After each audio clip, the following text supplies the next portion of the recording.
Welcome to the Unshakable Foundation's meeting of Cocaine Anonymous.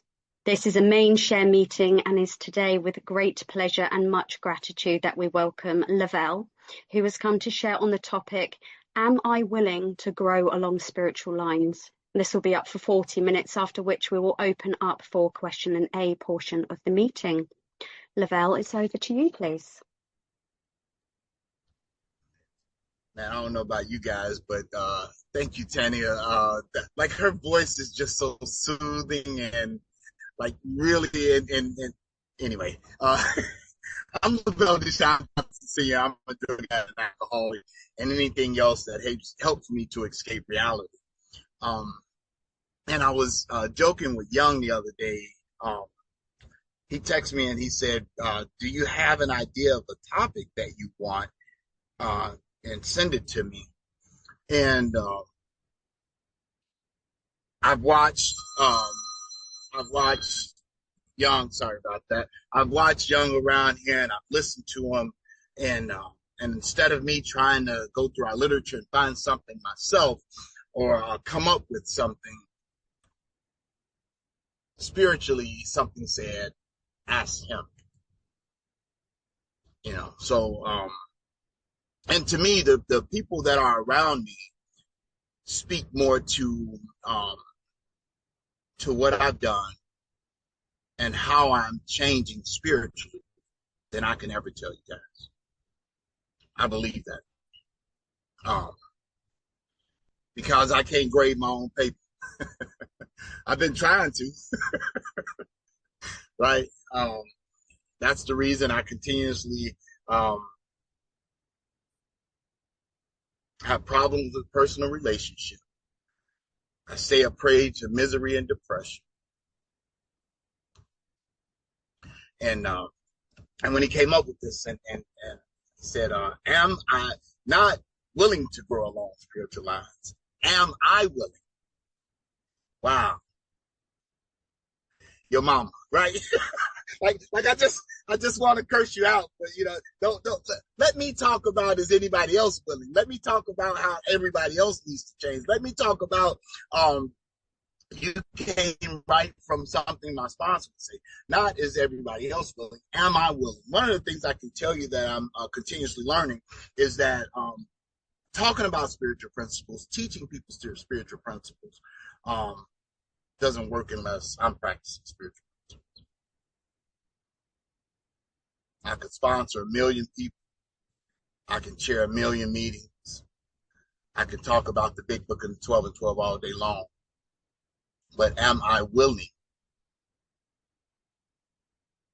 And I've been tossing and turning because I'm in the middle of am I willing? Yeah. I'm in the middle of am I willing? And I told you guys my name. I have a date that the universe twisted things in such a way that I was separated from drugs and alcohol. And I always like to say the universe conspired on my behalf without my permission to save my life. Because the more I look back and the more I go through this process, I'm understanding a lot of times that there's a lot of times I haven't been willing. I haven't given permission, and I definitely haven't cooperated with it. But that date is November 12th, 2001. That's the date I was separated. The date I was actually separated, and I was thinking about this last night as I was sitting here and thinking about going through my mind about things. And these last couple of weeks, I've really been into a heavy inventory. And I do an inventory every year. I know, people say, well, if you made a beginning on the steps and you do a 10th step, you don't need to do a 4th step again. And that can be your process. That's wonderful and fine. It's not mine because I have stuff that goes on with me throughout the course of the year. I have stuff that I don't immediately talk to my sponsor about. I have stuff that I don't instantly make amends for. I have stuff that goes on in my life. And then Bill talks about it in the 12 and 12. He says we go in for an annual, semi-annual house cleaning. The thing I'm trying to continuously do is be better than I was yesterday. You know, I'm trying to be just a little better than I was yesterday. And I'm not talking about leaps and bounds. I'm not talking about trying to be, on the spiritual hilltop. I'm not trying to be better than anybody else. That's the thing in my life today. I'm trying to be better than I was yesterday. Because a lot of times I show up as not the best version of me, soberly. Without drugs and alcohol, I'm not always showing up as the best version. And you guys continuously are helping me to understand that that it's not the drugs and the alcohol that causes the problem. It's the sober mind. It's the guy who, who's trying to live by self-propulsion. Because I'm always trying to live by self-propulsion, and I forget that I've said that, I'm powerless over alcohol, that my life has become unmanageable. And I, don't say that too quick, because that's the problem, the unmanageability that caused me to be powerless over these things that have always tried to help me to escape the unmanageability.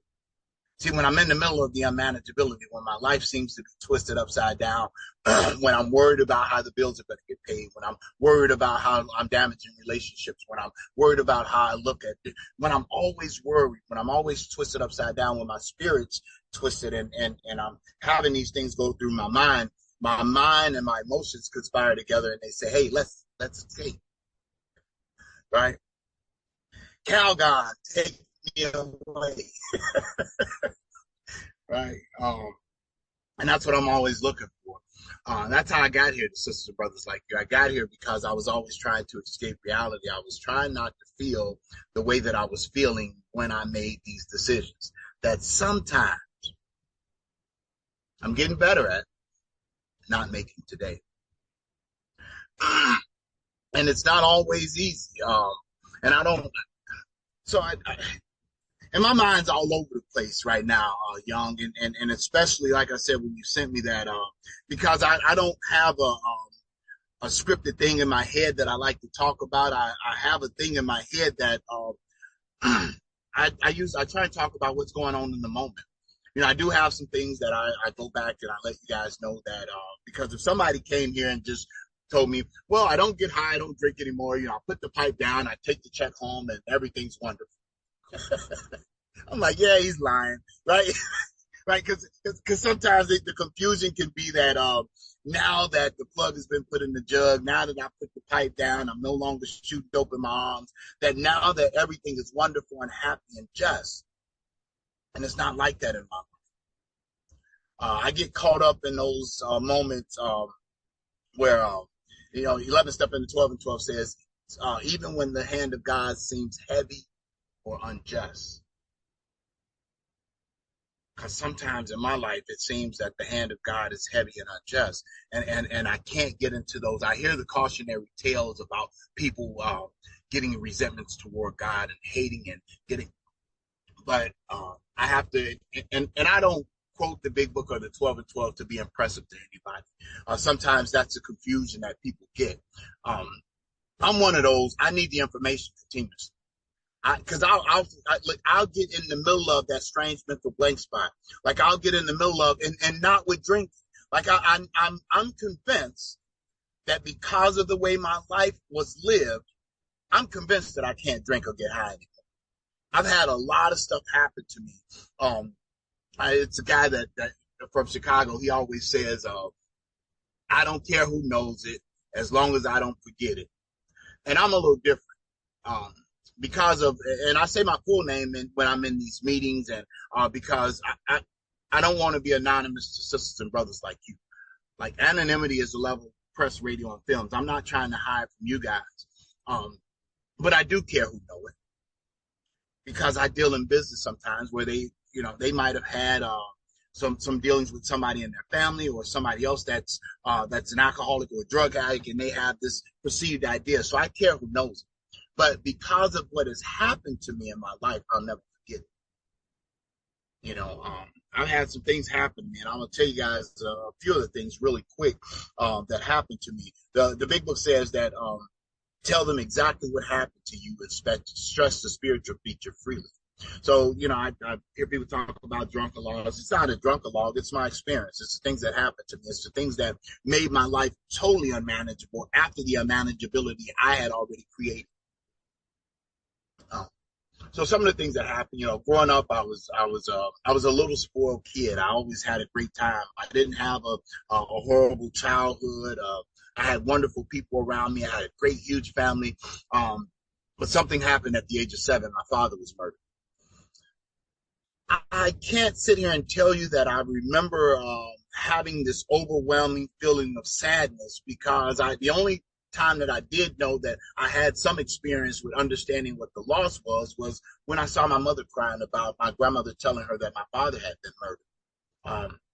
I experienced that, but I didn't go through life where I was, oh, if my father was here, things would be this different. No, I had it was this swarm of people that came in to be there. I saw what stability was. I saw what being raised by, like, my grandfather, my grandmother, my grandparents, mother and father had 21 children. My grandmother physically, Becky, looked up. She's like, huh? Right? My grandmother physically gave birth to 21 children. But the amazing part of that was my grandfather was the father of all 21 children. On their headstone, it says proud parents of 21 children. So I saw discipline, I saw love, I saw stability, I saw what life should be lived like, right? I saw my grandfather never have an argument with my grandmother. My grandmother was 5'2", 5'3". My grandfather was 6'2", 6'3", and my grandmother ran the household. Like, my grandfather he like, the kids were scared of my granddad because of, like, he would do something to you, right? But everybody was scared of my grandmother. Like, Helen Kane ran everything, and so I knew what it looked like to have stability and love in the household. I knew what it was like to have that in my own household.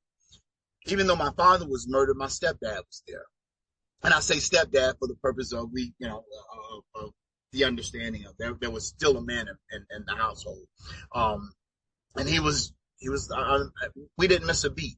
My mother worked, my stepdad worked, my mother and my father, even though my father got murdered at when I was 7 years old, both of them were educated people. They worked, really good jobs. But my father also was, like the big book says, he lived a double life. And because of his double life, it got him in the positions he got in, and then had the people that didn't like him and killed him. But I was also that guy. I lived a double life.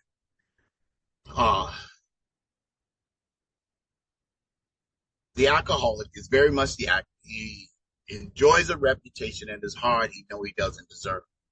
And I was always living my life out to try and be what I thought you wanted me to be. I was always trying to put on a show. I was always trying to be what version you wanted me to be for you. I was always trying to be a chameleon. I was always trying to fit into these different areas of my life, because I was this little young kid who, as a result of my father being murdered, my mother's fear put us into these educational programs. Now, I excelled them. I enjoyed them. And it wasn't because I was this super smart kid. It had nothing to do with my intellect. It had everything to do with my mother's discipline. Like, my mother was on top of my sister and I, and we had to get education. We had to go to school. And this was her thing, because she was afraid of me getting involved in the same lifestyle that my dad did. And people were always around me. Boy, you just like your father. Boy, you look just like your dad. Boy, you just like your father. Today, I'm careful of what I say to people. Growing up, it was this, sticks and stones may break my bones, but words could never hurt me, was the biggest misconception in life. Because I would rather you hit me with sticks and stones, because some of the words, some of the things that were said to me that stuck with me and that made me feel right, silly. Like, it was what people said to me, what people said at me, what, people called me bad. Like, kids are cruel, right? I was called big lip, mole face, blind boy, right? I wear glasses. I've been wearing glasses since I was 3 years old. Like, I had all these, people, I was a little skinny kid, but I learned how to use my words too. And because of being educated and, growing up, being with my uncle, one of my father's brothers, every weekend, just in order to go outside, I had to read the entire dictionary, right? I would have to read at least 20 words, write questions and definitions. Like I had to write these things down. So I learned how to understand things. I learned how to be intelligent. And I learned how to say things that you didn't know what I was saying, but you know they didn't mean what you do. Right there, I would say things to hurt your feelings too. and I would always get beat up by the other little kids and I always say that I got hit in my lips so much that they stayed big and I just grew into them, right? Like I was a little kid, and I would always get me and my sister in trouble.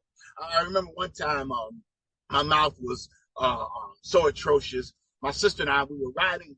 We got bussed outside of the school. I grew up on the west side of Chicago.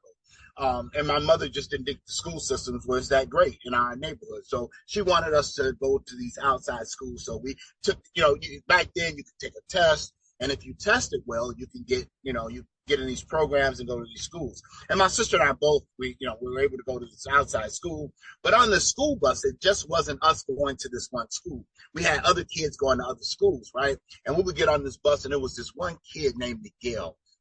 And Miguel was 16 years old and he was still in 8th grade. And I knew how to hurt Miguel's feelings. And one day I had said something that hurt Miguel's feelings. Now my sister's a year and 5 or 6 months older than I am.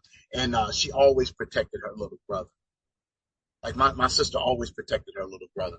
And I said something to Miguel and hurt Miguel's feelings. And as Miguel was coming to chase me to the back of the school bus, my sister was running up to stop Miguel from doing something to her little brother. And by the time the bus driver pulled the bus over to get us and break everything up, Miguel had me and my sister in headlocks, right? like he had me in a headlock in one arm and my sister in a headlock in the other arm, and we trying to get out. But my life is always collateral damage. See, I didn't realize that. I'm always creating collateral damage. Everything I do always has an adverse effect on the people that are around me. And I couldn't see that. And a lot of times still today, I don't look at it. I know it better today, but I don't always look at it. I don't always make decisions with you, sisters and brothers, you guys, my children, my grandchildren, my daughters. I don't always make decisions with you guys in mind, and I need to get better at that. Am I willing to grow along spiritual lines? Am I willing to follow directions? Now, I came in Alcoholics Anonymous, and I was fortunate. I always talk about being an oddball in Alcoholics Anonymous, and not to make me any different from anybody else. I just say I'm an oddball in Alcoholics Anonymous because I believe in all of the big book and all of the 12 and 12. And the reason I do, because it gives me instructions. I'm the kind of person that needs instructions. I can't just go off. Like I've proven I just can't go off my own thinking and my own actions. Because it always has me. I'm a crash test dummy. I'm like that. I don't know if you guys are old enough to remember that old commercial. It was an old insurance commercial. And on the commercial, they would show this car driving and it would run into this wall. And these two dummies would not have seatbelts on. And they'd be flailing around and they'd have all these injuries. And at the end of the commercial, it would say, please wear your seatbelt because you can learn a lot from a dummy, right? Right here, right now, I'm your crash test dummy, right? And I'm gonna tell you guys. So one of the things in the Big Book of Alcoholics Anonymous, it talks about me and it gives a little information. I want to read this really quick. Page 121 of the Big Book of Alcoholics Anonymous. It's one of my favorite chapters. It's a chapter to the wives, and we have these chapters that are past interaction and working with others, to the wives, to the employers. These are really, really good chapters. And here it says, we realize that we have been giving you much direction and advice. I need somebody to give me direction and advice. I have a sponsor. My sponsor name is David S. He lives in Spartanburg, South Carolina. He's been my sponsor for the last 20 years. I don't need somebody to pat me, to tell me it's okay, to just sit down and listen and think about it. I need somebody to give me advice and direction. I need to be pointed in the right direction. I'm telling you, because see, I'm a smart dummy. I'm educated, right? So see, I'll try and make decisions based on self, which will immediately place me in a position to be harmed. It say we may have seemed to lecture If that is so, we are sorry. See, Bill even apologizes to us, right? He said, for we ourselves don't always care for people to lecture us. But what we have related is based upon experience, some of it painful. We have had to learn these things the hard way. That is why we are anxious that you understand and that you avoid these unnecessary difficulties. So to you out there who may soon be with us, we say good luck and God bless. And I say that to anybody that might be sitting in this room right now that might be listening to what I'm talking about. A lot of times I'm all over the place, but one of the things I can tell you that this place, these rooms, if I've had nothing else over the last 24 years, I've had this. And sometimes that's the greatest thing I hold on to. I was one of them guys that used to always say meeting makers don't make it, meeting makers just make it to meetings. This last year, there's been some days that the only thing I can do is make it to a meeting.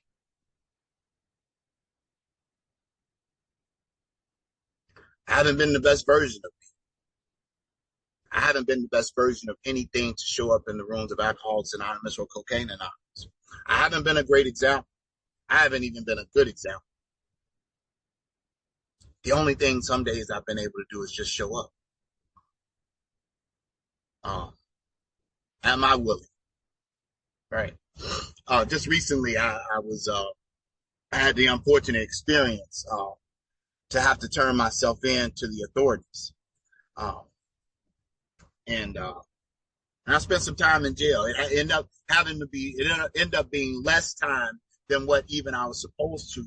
And again, I was hearing Uncle Ronald talk about when he was at a time in his sobriety, and he said he was saying, I don't know what sponsee I helped, I don't know what meeting I went to, I don't know, like I don't know what level of service that I've given to the universe that has sustained me through this time.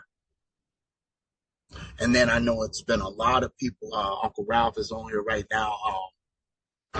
Man, I got so many people from my home group, Lynn, Diana Fisher. Like it's been so many people that have plugged in to help me through this process, right? And I remember when I was in prison and I was getting all these letters from everybody, and the guards were saying, "Man, who are you? Man, you like I'm getting mail every day. I'm getting all this mail every day, and I'm like, and it's making me feel good inside, and also, and one of the guards, he said, "Man, who are you? Somebody important?" I said, "No, man, I'm just a crackhead, right?" Like I'm just a crackhead that some other crackheads like, right? You guys just seem to like me a little bit, right? But it's because I showed up. And people were writing me letters talking about, man, I'm so proud of you and thank you for showing me courage. And I'm like, y'all don't understand. I was not being courageous. Like one of the things that happened is you guys have forced me into a position to know that I have no other choice but to face these adversities. That's why y'all get on my nerves. Right? Like I be want to say your mama to all y'all, because how dare you force me, because I can't keep talking about spiritual principles. I can't keep talking about showing up. I can't keep talking about making amends. I can't be talking about having a better life. I can't keep talking about these things and not showing you in my actions. Because man, it was a lot of all the way up until I literally had to walk myself into a courtroom, turn myself in on December 10th of 2024. And I went in there scared. I went in there with a lot of fear. I sat out in the car, the courtroom, and cried for about an hour.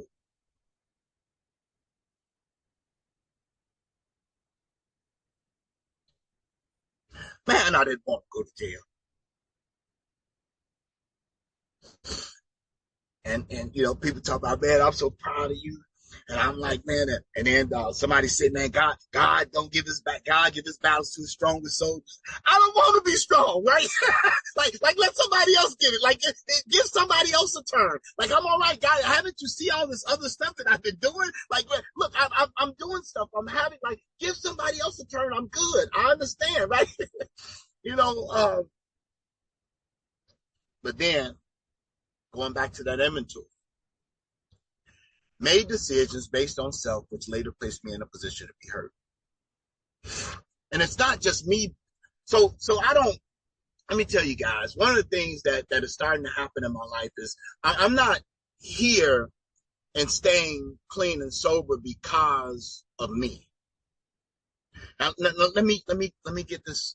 I hear people say this is a selfish program, and maybe they haven't read the big book of Alcoholics Anonymous, because the big book says selfishness, self-centeredness, this we think is the root of our troubles.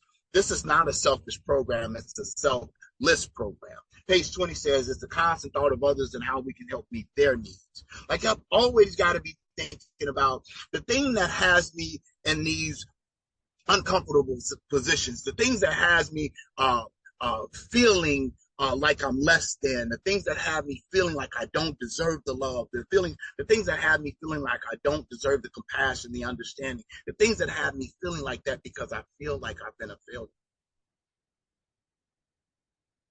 I feel like I've let people down. Before Alcoholics Anonymous, I drank. I got high. I snorted, I shot, I smoked. I did everything I could so that I did not have to have these feelings. Because every time I have collateral damage in my life, I'm creating more separation between me and God. I believe that. Every time I'm having this collateral damage is when my actions have an adverse effect on the people that are around me. That's why I put the plug in the jug. That's why I keep the plug in the jug. But one of the things my sponsor always says that just because I put the plug in the jug, and I use alcohol as an analogy. So whatever your thing that has kept you separated from the source, whatever thing you use to keep you away from being connected, whatever it is, whatever that thing is that's making you try and escape reality. My sponsors say there's more to my drinking than bending my elbow, so there's more to sobriety than just not drinking. Bill W. puts it another way. He said, elimination of our drinking is but a beginning. A much more important demonstration of our principles lies before us in our respective homes, occupations, and affairs. He also says that we feel a man who thinks sobriety is enough is unthinkable. So me just not drinking, me just not shooting cocaine, me just not smoking, and me just not shooting heroin ain't enough. The life that I had before I got here no longer belongs to me today. Like this isn't like the life that I'm living now is no longer mine. And I'm trying, man, I'm trying with everything in me to show up as the better version of myself. And when I don't, I feel it. I feel it. And those are the moments when I'm not in meetings, when you guys don't see me and I'm in this truck by myself crying because I'm feeling like I've let everybody around me down. And then I got to ask myself, am I willing to grow along spiritual lines? Young, you get on my nerves, dude. It's not you making me like it's not just about the work that I do with people. It's about what am I doing? Like how am I showing up?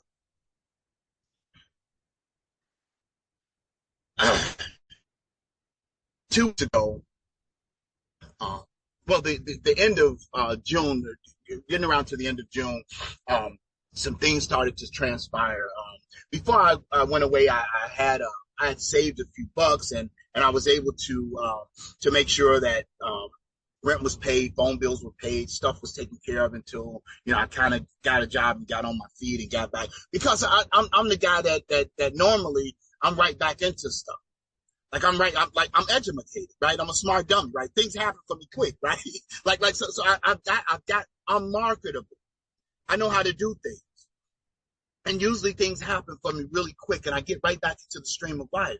Um, and I came home April 25th and, you know, and I've been saying out my mouth that I trust God.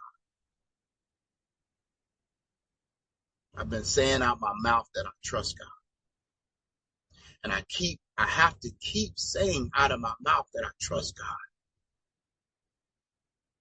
Because sometimes in the middle of really trusting God and relying on God, it's hard, especially when you come from where I come from. And I don't think I've come from anywhere different than you guys have, but, there's times in my life where, if I go over here and just hit one lick, right? See, we call hitting the lick in Chicago, right? You steal some, sell some drugs, or because I still have family members and people that I still know that are still doing their thing in the street. I have to ask myself. Big Book says that we're on a different basis, the basis of trusting and relying. That's why I need to remember the Big Book in the 12 and 12. Because see, I'll get stuck. I'll say, okay, God, I know you, but you also created me to make my own decisions. You also created me in that likeness and image. You also, see, I'm talking about I'll outsmart me.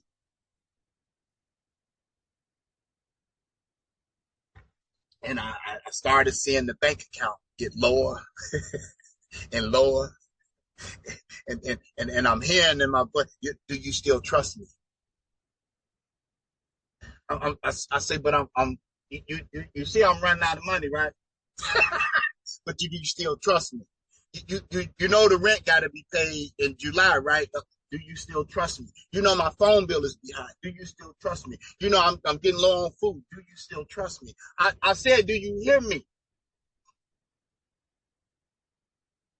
And in the middle of do you still trust me, you guys make me have no other choice but to keep trusting him. You guys keep showing up in my life. You guys keep doing stuff for me. I'm sitting down here in Texas. I'm kind of waiting on some things to come through and they're coming like it. But in the middle of coming through and okay, it's when you're in the middle of it, right? A couple of people from the Never Too Early Big Book studies, like literally a young lady came and brought me a bag of stuff and gave me some money, like showed up. Pulled up to my truck and say, listen, look, I don't know what you need. I don't know if you need anything, but I know sometimes it's hard for people to ask.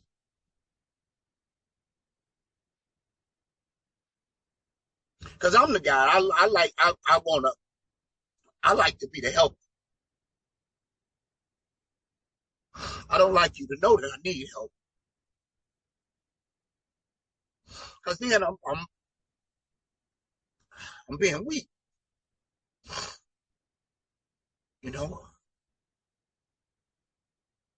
But do you trust me? I'm in the middle of trusting. And I have no other choice but to trust. Like I've gotten to a point in my life where I can't give myself options. Because when I do, I make decisions based on self, which put me in a position to be hurt and everybody else around me. But I'm telling you,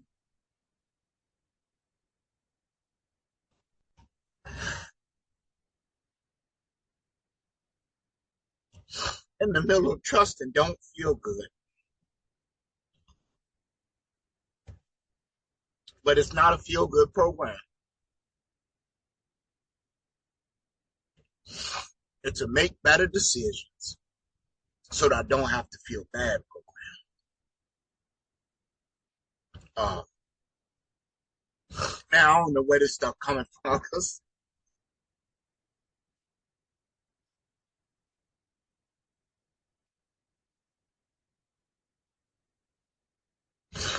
Uh,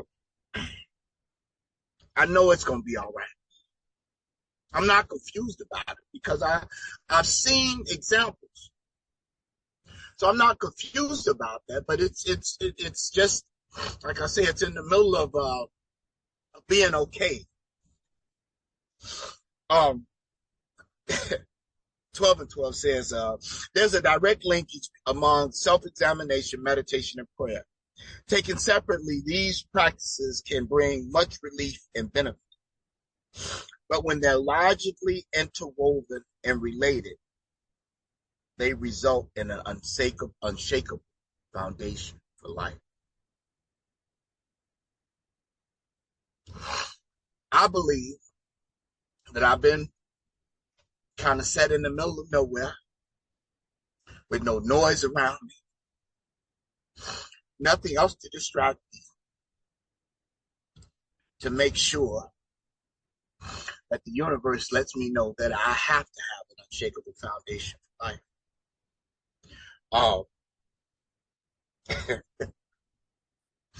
I'm man. These last couple of this last couple of months, I've been a crybaby, and I don't like it.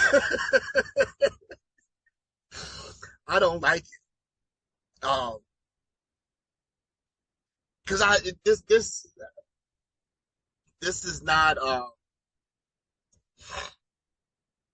We absolutely insist on enjoying life. If the newcomers could see no fun enjoying your existence, they would want it. But this is the reality of what happens in between fun and enjoyment. Life still happens.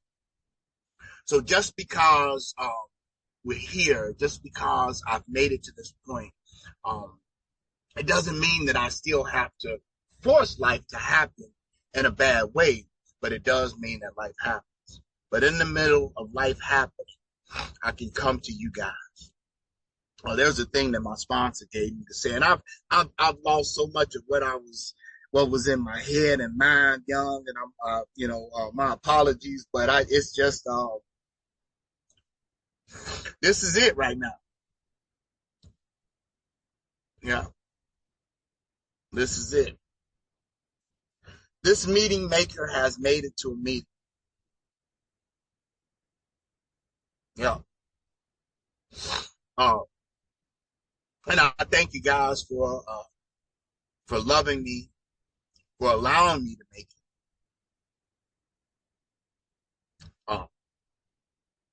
And for the most part, not being a judgment. And that's what we do in Alcoholics Anonymous. A lot of times people talk specifically to the newcomer, but I'm telling you, I ain't new to Alcoholics Anonymous. But boy, this struggle right now is new. Yeah. Without drinking, without drugging, I still need the balance that you guys offer to me. So, young, am I willing to grow along spiritual lines? I have no other choice. I have no other options. And I hope you guys continue to love me. I'm going to say this and shut up. One of the things I've really been saying a lot lately, my sponsor gave to me years ago when I first did my first, fourth, and fifth step with him. Because I need to hear this more and more in my mind, and I need to keep telling myself this. I'm a worthwhile human being in spite of my faults and imperfections. I'm okay because God don't make me jump. Because sometimes I don't feel I'm okay. I love you. I thank you. I'm Lavelle Deshaun Johnson. Seeing y'all keep coming back. You're in first. Thank you. Hello, Dave, Addict, Lavelle. Thank you so much for your share, man. I loved it. I loved it. I've related to so much in your message. And the question that I got was when you was talking about being the better version of yourself every single day, and those moments where you're not, and you don't feel like you're being the best version of yourself, and you can feel like you let people down and feel like a failure. I get that too, and I could be really like sort of hard on myself sometimes. So obviously leaning into God's obviously a benefit, but what other practices do you do to sort of not be too self-critical on yourself? Wow.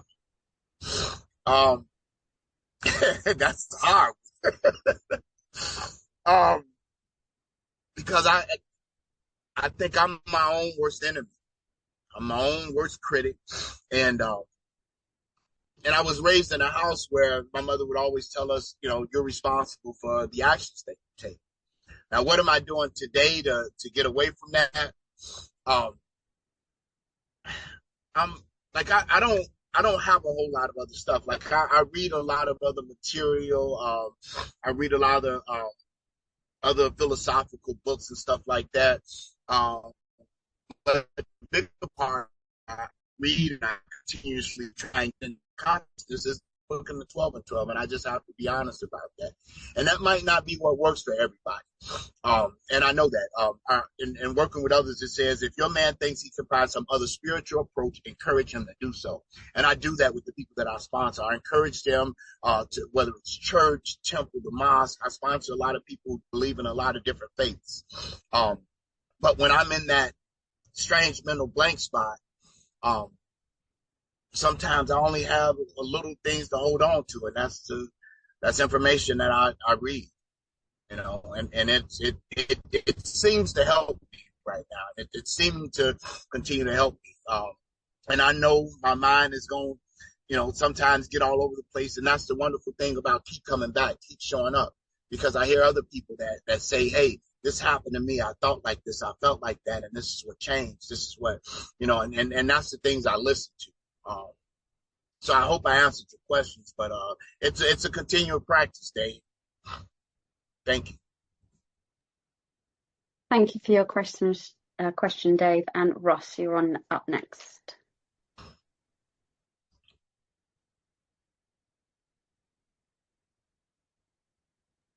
You're muted, Ross.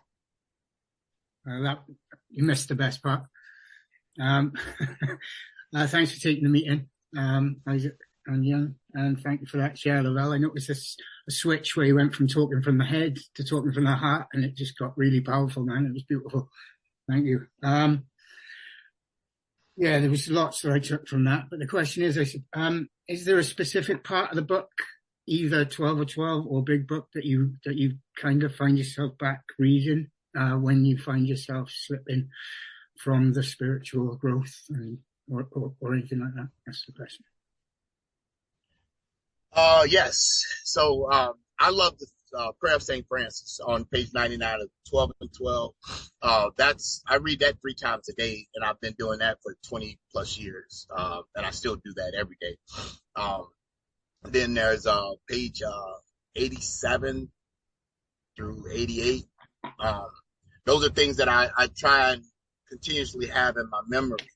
And then one of the bigger things that I have people that I call and talk to because my mind be out to get me sometimes.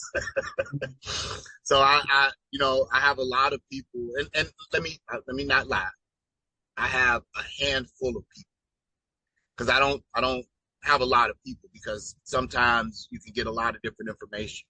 I've got a few people trusted that I can call and talk to, and we really talk about what's going on with me.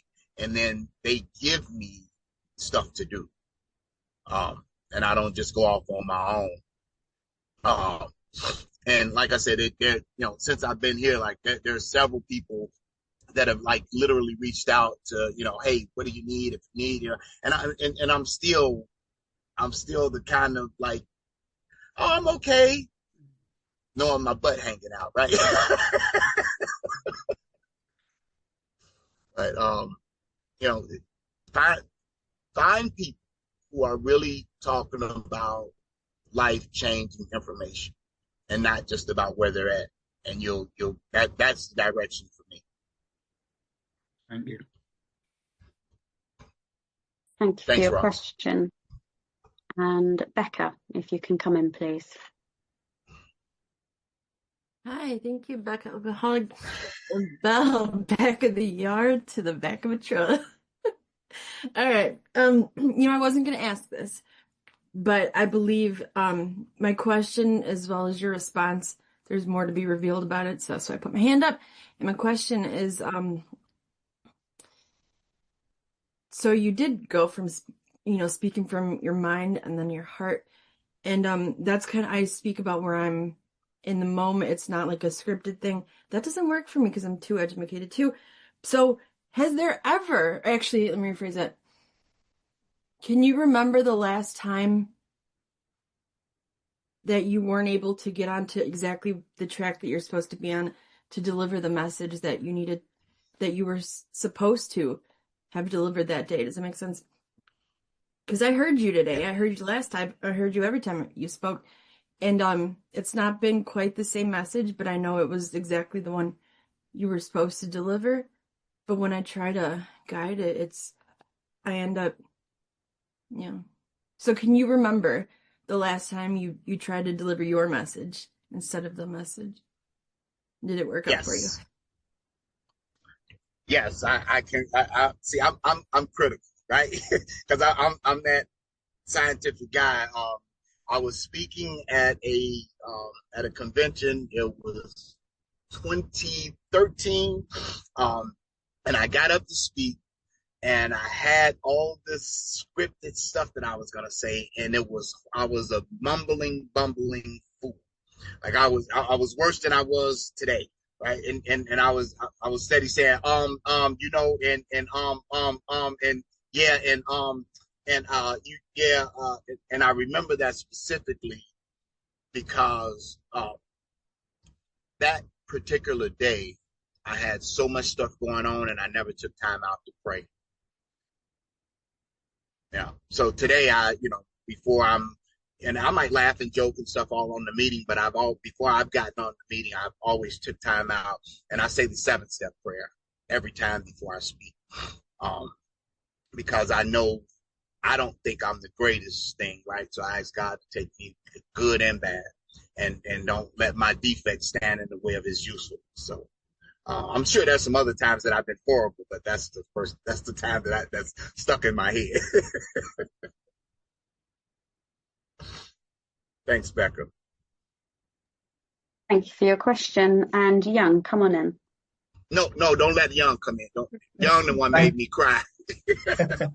Thank you, Tanya. Hi, everyone. My name's Young, recovered addict. Lavelle, thank you so much. I really feel you when you speak. You know what I mean? I love this stuff. Where else in the world do we get to share our vulnerabilities? But not just that, feel someone's strength through their vulnerabilities. That blows my mind. I hope that never doesn't blow my mind. Where's my question? Where is my question? When you were sharing, I don't know why, I wrote down the word armor. I just wrote down the word armor. Maybe it was you were talking about all those meetings that, you went to or this. Maybe it's those bits that give us the armor for when life comes at us. My question, I will get to it. Was there any moment during that time when the wind was really blowing for you that you can look back and you can think your illness was trying to drag you away from us? Was there any moment at all? Thank you so much, brother. That was amazing. Thanks, John. So this particular time, I've had stuff that has happened in my since I've been sober. I've been divorced. I've lost business.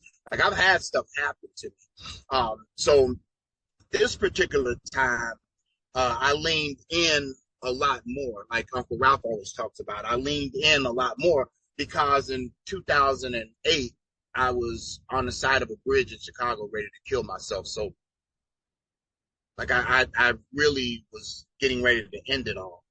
But this particular time, every time I felt bad, and everybody said, man, I be seeing you everywhere.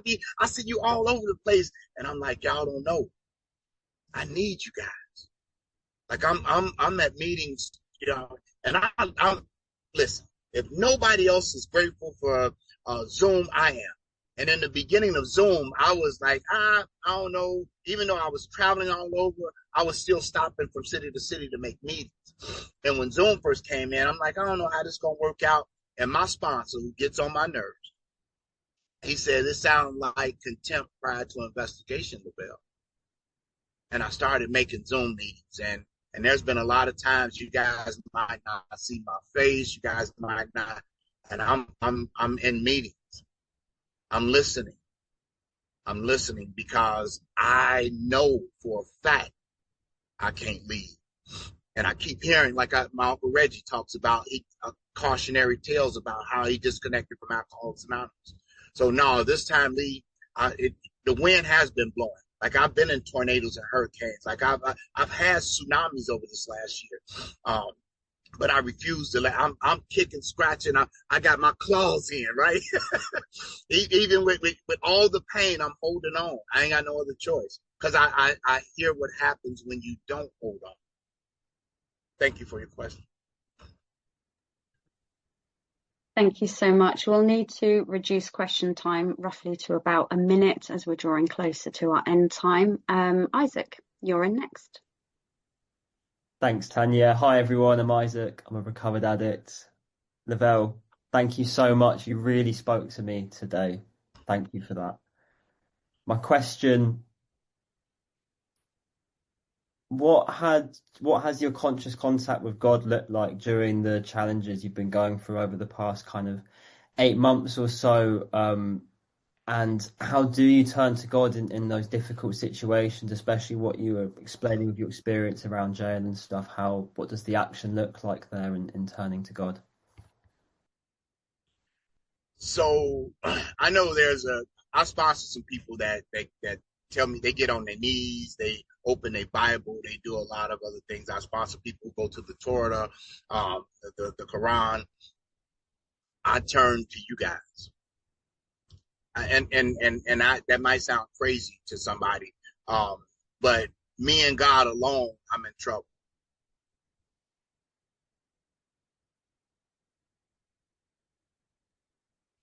Carry on, sorry, that was my bad. So I turn.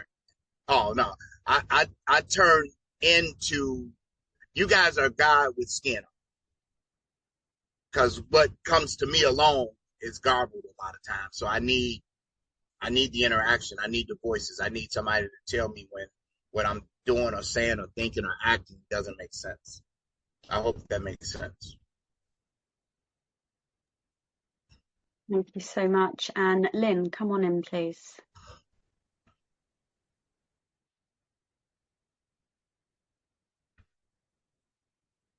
Okay. Lynn, alcoholic, grateful alcoholic. Lavelle, you hit another home run. You've been an example of faith all along. Whether you believed it or not, you walked the walk and you sure sounded believable.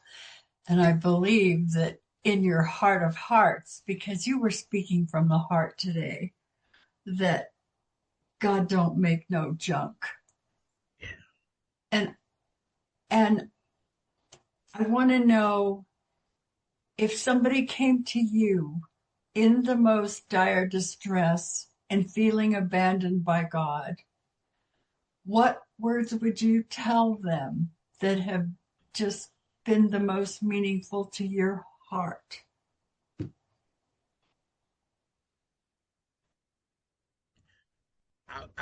It wouldn't be short. It wouldn't be something short, Lynn. Lynn is the greatest GSR on earth. I have to just say that real quick. But it wouldn't be short. It would actually be asking questions to have them look back on have they had times in their life, what has been different, what has transpired, and what have they seen? And because a lot of times people don't, I'm not that guy you can just tell, just trust God, just hold on. I'm the guy that you have to, hey, remember when this happened and this didn't happen, and remember when you made it through that, and remember when so and so made it through that, and remember, and I'm like, oh yeah, oh okay, and it calms me down just a little bit. Yeah. Thank you. Thank you for your question. And Janie, come on in.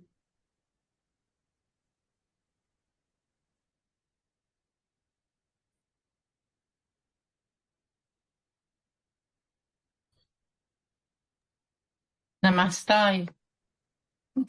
Jamie Grape, recovered addict, alcoholic.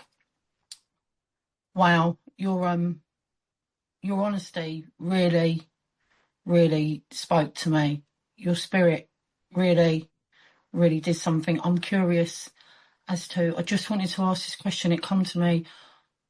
Who or what has been your biggest spiritual teacher on your journey? Wow.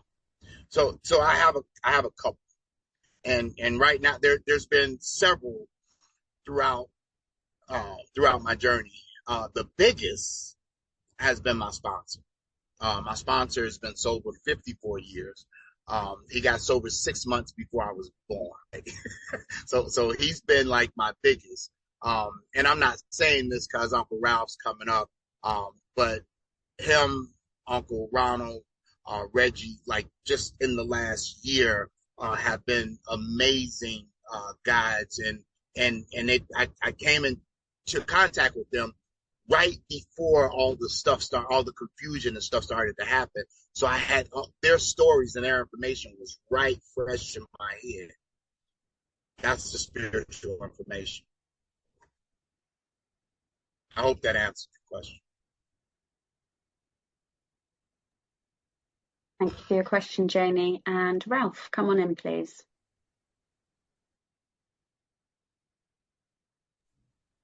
My name is Ralph White. I'm an alcoholic. My question, Lavelle, you anticipated it when you answered Lynn. I was going to ask you, had you been in the penitentiary longer than you have been this time before and come back? I was going to ask you, have you ever been broke without money and come back? I was going to ask you, had you ever been without hope? I was going to ask you all that. But since you already said all that to Lynn, I got one more question for you, sir. Actually, two. Do you believe God saved you from that cesspool to let you drown in the bathtub? And my second question to you, sir, is do you believe that the blessing bag is empty? See, this is why dude get on my nerves, right? so I don't know about you guys, but he gets on my nerves because that's what I heard. Do you believe God saved you from drowning, right? Like, belief comes before faith. And that's all the things that I've been hearing over and over and over again. And then that's when Lynn was asking me that question, Uncle Ralph, that's what I go back to when I talk to somebody else, because I've been sitting under you like for the last couple of years and hearing you say stuff like that. Like you had those years of time where you didn't go to the penitentiary, but you had those times where you didn't know where it was coming from and you were sober. And I'm like, man, wow. And he made it. And he, and to be, because I always wonder, how are people looking at me? How am I viewed? How am I? And I'm wondering about the wrong thing. I'm always worried about the resources instead of the source.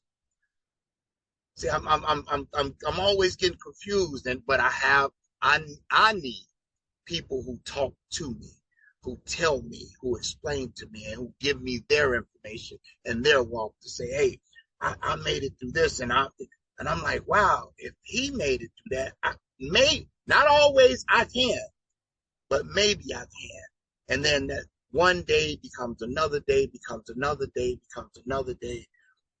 And that's why I've gotten out of that meeting makers only make it to meetings thing, because some days all I can do is make it to a meeting.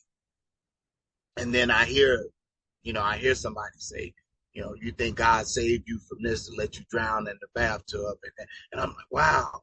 Because I can see that I'm a swimmer. I used to be a lifeguard, and I can see that, getting when you come up to look at the shore, and every time you're looking at the shore, and every time you take that other stroke, it seems like the shoreline is getting further and further away. It's like, wait a minute, I'm getting tired, but somehow I'm able to take another breath, and then y'all save me. Y'all tell, hey, look.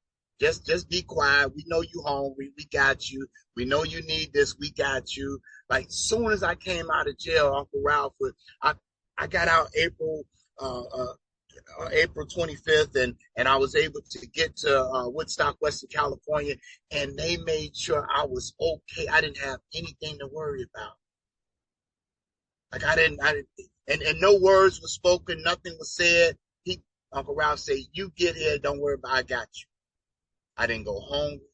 I didn't have to worry about a place to sleep. I didn't have to share a room. I had my own room. Nah. Right? Right? So it's just the loving kindness of you sisters and brothers.